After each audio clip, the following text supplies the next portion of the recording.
Hey everybody, we're going to do a little bit of a different format this year for the Gen Con coverage. I'm just going to do kind of a daily thing. So today we're going to start with day 0. This is a bunch of stuff that I played from Wednesday. I'll talk a little bit about the Fantasy Flight in-flight report and a demo we got of the new Marvel LCG. So the first thing I want to talk about is a couple games we played actually on Tuesday night when we got in. And I'll throw up pictures and things like that on the YouTube so you can look at it. So the first one here is Dizzle. This is a roll and write game. I believe it was a recommended for the Spiel des Jahres. And I'm not like a big fan of roll and write just because they've been around for a while, and frankly the writing part of it always kind of just irks me. I like the rolling and the, kind of mitigating the dice roll and the luck and stuff. But just like checking off things on a track sort of just is, kind of passe or whatever. I just don't like it. But Dizzle is very interesting. You kind of roll dice collectively and then you draft them, and then you mark off little areas on like this map based on the pips. So first you can place adjacent to an X, you place the dice as you draft them, and then you have to place adjacent to previously placed dice, and you kind of go back and forth. And there's an interesting thing where if you can't place, if you have to place, you have to place, so you can't just ignore them. But if you can't place, then you can sort of push your luck and roll all the dice if you want, or you can pass. If you pass, you pass. If you roll and don't get a die that you can use, then you have to put a die back into the pool. So it's a little push your luck, and so depending on how far along the round are, it may be a great idea or maybe a terrible idea to do that. But maybe you roll, you get lucky, and you get to put a dice in there. And there's different maps and things that you can do, and there's like different effects, and there's like keys and locks and rockets, so you can like shoot from one side of the map to the other. On one of the sides there's poop, and so you get negative points for those, and there's bombs you can blow up that'll give other players negative points. It's pretty neat. So it's just a light little game. We played it a couple times, and I really enjoyed it. And then the next game we played Tuesday night, and then I went and grabbed a real copy. So the picture here you're going to see is just of a prototype, and this is called Medium. And this game is fantastic. So let me explain the game to you in about 30, 60 seconds. There's some extra rules and scoring and things like that. I'm just kind of ignore that. That works fine. I've played it now several times. I got with the real copy and the prototype, and we played it, 2 to 6 players so far, and it's worked fine at all of those counts. So the gist of the game is let's say you and a partner at some point during the game, and you each have a hand of 6 cards with words on them. One of the partners puts a word down. So let's say you put down boil, and then I put down turtle. So at some point you sit there and think a minute. You say, okay, are you ready? Are you ready? And you do 3, 2, 1, and you both try to simultaneously say a word that's going to link those two words, so boil and turtle. So in this particular case, let's say we both say soup, and then we win and we get some points. Now let's say I say soup and you say stew. Well, then okay, those become our new words because they didn't match. So now it's stew and soup. And so then you do the same thing. You think a little bit, and you go 3, 2, 1, and you try to say the same word again. So you do that like 2, 3 times. And then if you don't get it by the 3rd time, then you fail. But you get less points as you go along.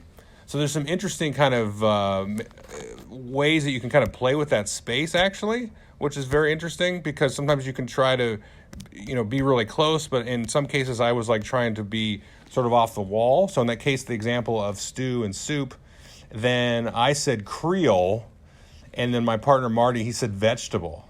And I was like, let me just sort of be in the ballpark, but really general. Because, stew and soup, you can think a lot of Creole, Louisiana stews and soups. And then Marty said vegetable, and I said Creole. So the next time we got it, we were okra. So it was a really brilliant, fun moment that kind of come out of the game there. So there's some interesting kind of mental space that you can play around with in Medium. And we played several times. So far, it's my favorite game of the show. So the next thing to kind of jump into in terms of games played is we got a chance to play Unmatched. This is from Restoration Games, and we played a little bit with the base box there. I was playing Alice, and then Marty was playing a King Arthur. And this one kind of fell flat for me, to be honest with you. It was a little simplistic, and I don't think that necessarily is a knock against the game. I think this is going to be a good kind of family game kind of idea. But in the game, one game that I played of it, I went through a streak where I couldn't draw a defense card to save my life. And it was just like, okay, take a bunch of damage, take a bunch of damage, take a bunch of damage, and then you're dead. And I was like, okay. I guess, there's always luck in these kind of miniature skirmish games. But that wasn't really super satisfying. I might give one a chance once or twice more, just to kind of see if it shakes out a little bit better. Maybe some of the characters are a little bit more interesting. So there was the cards interact with the characters in these asymmetric decks that you have as you move around the board and fight, and just try to knock out your main character hero from your opponent. But the components and the quality is pretty good. I like the board art, and I like the card art, and I like the miniatures. They got a wash on them. That's pretty cool. The little tokens for your sidekicks are neat. Not everybody has the same number of sidekicks, and there's different abilities. So there are some asymmetrical qualities to it. But it was just a little bit on sort of the card draw side. And then the other thing was that kind of bothered me was there's a card called Feint, and everybody has a couple of those that just like cancel your card. It's much like cancel card effects. And that's just like, that kind of gets old. There's like a lot of it in there. It's like, oh, I did this. Oh, well, I canceled it. Oh, I canceled it. And it's like, oof. So that kind of stinks because there's not really ways that you can sort of fish out those feints and the cancel effects. There's no real arc to the game in that regard where I can say, oh, I'll kind of fluff this one out here, to get a cancel, and then I'll play my real one that I want to play, on top of that. So there's not really a lot of room there. So that's Unmatched. The next one we played was Empires of the North. We played a 4-player game of that. This is kind of the new edition of Imperial Settlers, and it's at least in that same universe. It has some stuff in common with it. You each have a clan faction of these sort of childlike looking characters, and the theory is that you're all on these kind of different islands and things, and just kind of exploring and sailing and kind of building up your little empire and stuff like that. I quite like this one. I made the mistake, I think, though, of choosing a more obscure, complex faction, just because I was like, whatever, give me one that's more difficult. And so it was a little bit tricky, and then some of the other players were able to kind of get their engines going a lot better than I was. It took me, it was my first game, and it took me a little while to kind of figure out what I should be doing with the faction. But to me, that's kind of a positive, because I was like, as soon as I was done, I was like, oh, okay, I can go back and do this and focus more on the fish, because, they should be out sailing a little bit more than some other factions and kind of comboing with some of the effects. So this has a lot of good mechanics. I don't want to get too bogged in the mechanics on this. There's a Watch It Played video that'll tell you all about the stuff. But it's really a different game than Imperial Settlers. I mean, there's no deck building. You just grab your faction deck and go. And it's got kind of a strange worker placement semi-rondelle thing that happens, which is pretty neat. In the way that interacts with the card abilities, and sometimes that allows you to play cards for free, and you can sort of combo off of those basic actions that you can take, and then you need to be able to generate food and stuff to kind of move your pawn around it, which is neat. And then there's sort of a race game when you do the sailing action to go and grab conquest cards or raid cards and things like that. So it's a pretty neat game. I think this is going to be one that has a lot of replay value for folks. I don't know that it would replace Imperial Settlers. I think it might, just for me in terms of shelf space. But and there's a lot of factions in the box. The main box was really cool, and they're already come out with a couple of factions. So I think if you just get the main box, you're going to have like a ton of play value in here. I'll probably do a full review of this in a couple of weeks, I think, actually. And want to play it some more times. But you get a lot in the box. You don't have to deck build. All the factions seem to be fairly asymmetric, although some are more subtle than others. So definitely some of the factions are going to require just a couple of plays just to kind of get. But so if you had Imperial Settlers, you're going to kind of miss the deck building, I think, because that's one of the things I like about Imperial Settlers is kind of tweaking, my Japanese deck. I like to tweak that one a lot in that game, and the Roman deck and stuff like that. But this one, you don't have to do that, so it's easier to pick up and play casually. So I think just for my kind of play style with going to game nights, and stuff like that with folks that don't have Imperial Settlers to spend time deck building, this would be easier to bring and say, here, try this deck, and then next week, you'll try this other deck. And there's not really any kind of extracurricular involvement. So for me, I think this might replace Imperial Settlers. But they're different enough games, and Imperial Settlers is a little bit more strict and stringent in terms of getting your engine up and running, and kind of combine that with the deck building. It's just a little bit more complex in that regard. Whereas this is just pick a faction and play it. Okay, now play it again, and now you'll do better with it. So it's just a little bit more accessible. So that's that with the games that I've actually had a chance to play. Well, almost all of it. But first, let's go and talk a little bit about the Fantasy Flight in-flight report. I'll just kind of talk through some of my thoughts on some of the stuff. I won't talk about everything they talked about because, like, I don't play Star Wars Legion or X-Wing or anything like that, so they showed a lot of those kinds of things for Legion, Armada, Keyforge. They showed some stuff about X-Wing. And so I'm just going to kind of talk about some of the new stuff.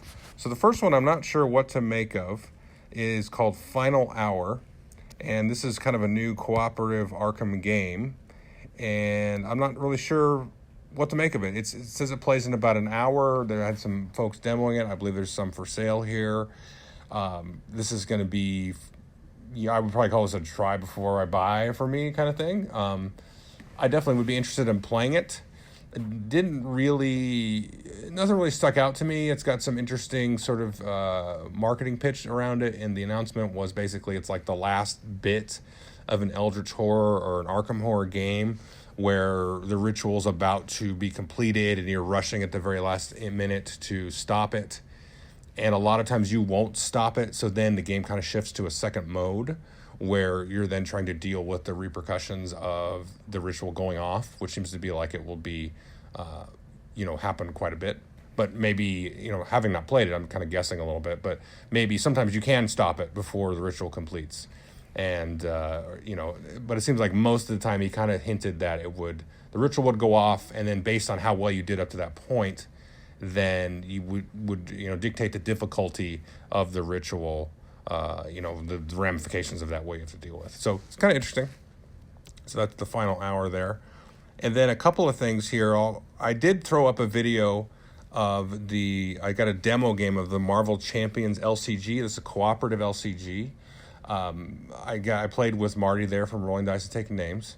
You probably hear Marty's name a lot on these things because I'm rooming with him and Tony, both from Rolling Dice and Taking Names. And so Marty and I sat down to play it. And I quite enjoyed it, actually. It plays a lot like the Lord of the Rings cooperative LCG or the Arkham Horror LCG, like a lot like. I mean, you're like, okay, they took the same engine and made some tweaks, and then they made it Marvel. So I would say, if you're into Arkham and Lord of the Rings for like the mechanics and stuff, more for the gameplay, the Marvel one, you might be like, do I really need it? It's the same style of game, it's going to be the same kind of thing.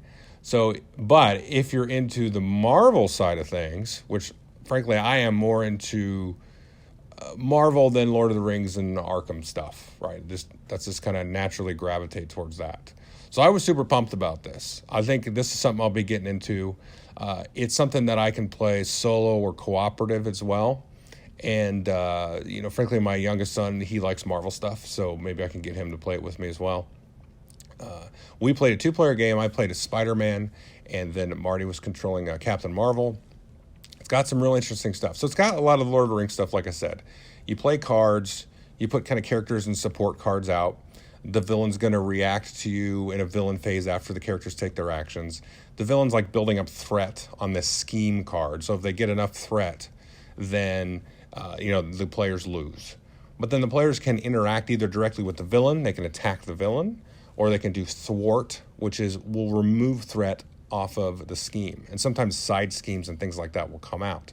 So it's kind of like Lord of the Rings and Arkham, where you kind of, you're exploring or questing or whatever in those games, but in this you're doing thwarting to stop the villain's plans, and then you're doing attacking.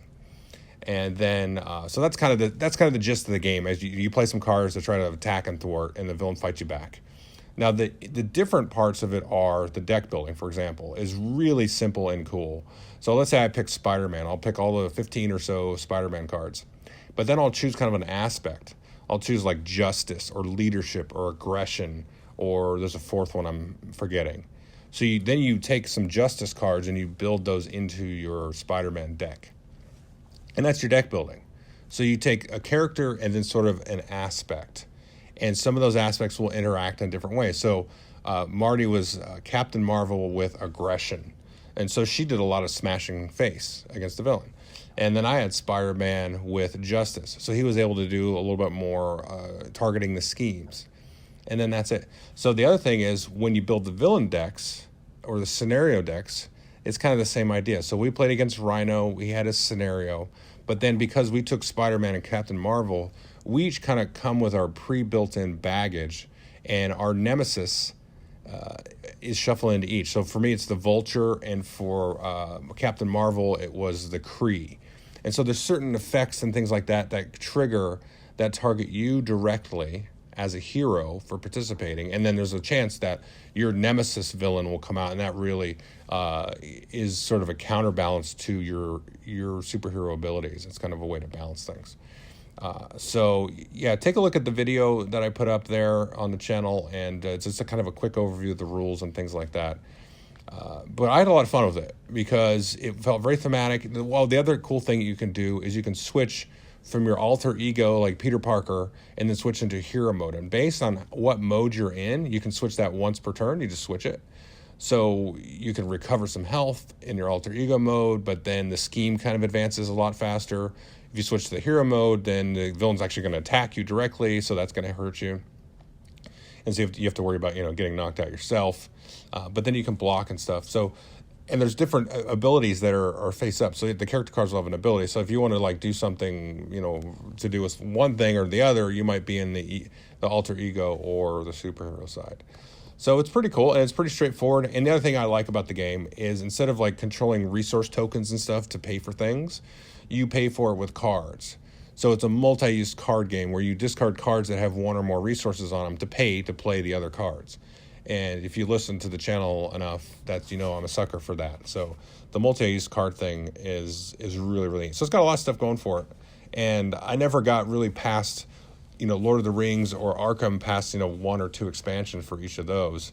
But that's mostly because it's not really my theme. I like those themes fine. But the Marvel stuff would be pretty cool. And I think I'll have a lot of fun with it. So that was the Marvel Champions thing. So the other thing to talk about here is the Crisis Protocol. And I'll put up some actual video to go along with this. And this is a new miniatures game kind of coming out between Atomic Mass Games is partnering with Fantasy Flight Games. And this is going to be a superhero skirmish game. And it's coming out later in the year. I'm not sure what the price point is. In the video that you're looking at, you'll see that there are there's a box set, a main box set. It comes with 10 or so different characters, and then it also comes with a little bit of the terrain. So it's going to have some built-in terrain and stuff. So you can actually do a lot of interaction with the terrain.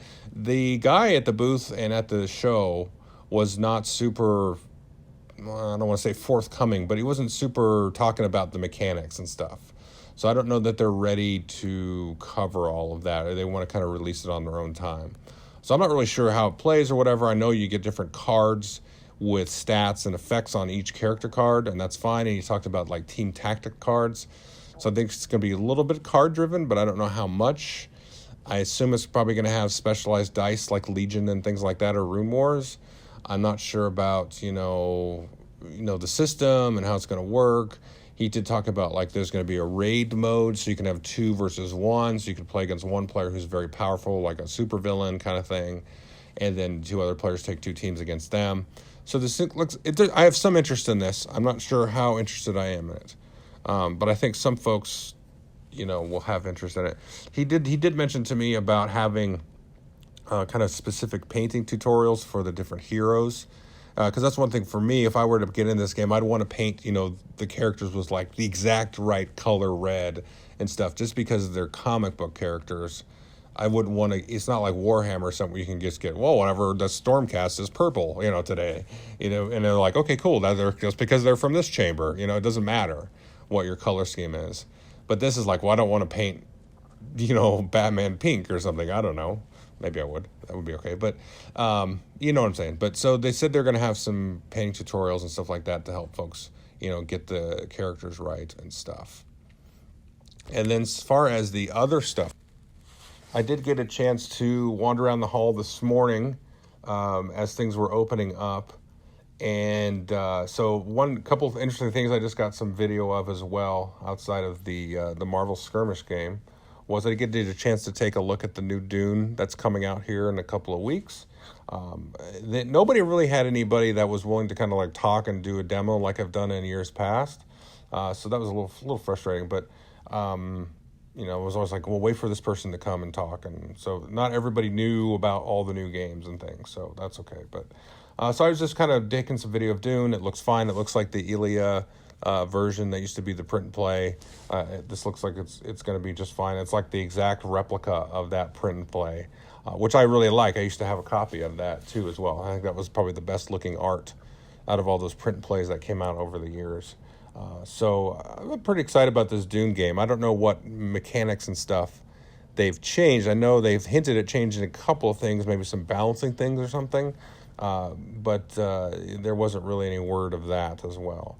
And then the only other thing I just snapped some quick video of was there's a new zombie-side scenario for the Hagglethorn Hollow, and I don't have really interest in getting this because that Hagglethorn Hollow scenery that you can see here in this part of the video is going to be super expensive, but it looks really rad, so that's cool. So if somebody has the Hagglethorn Hollow stuff and they got some zombie-side stuff, I think for Black Plague or Green Horde, the medieval stuff, that could be a lot of fun to play, kind of a 3D miniature skirmish type of scenario or something with Zombicide.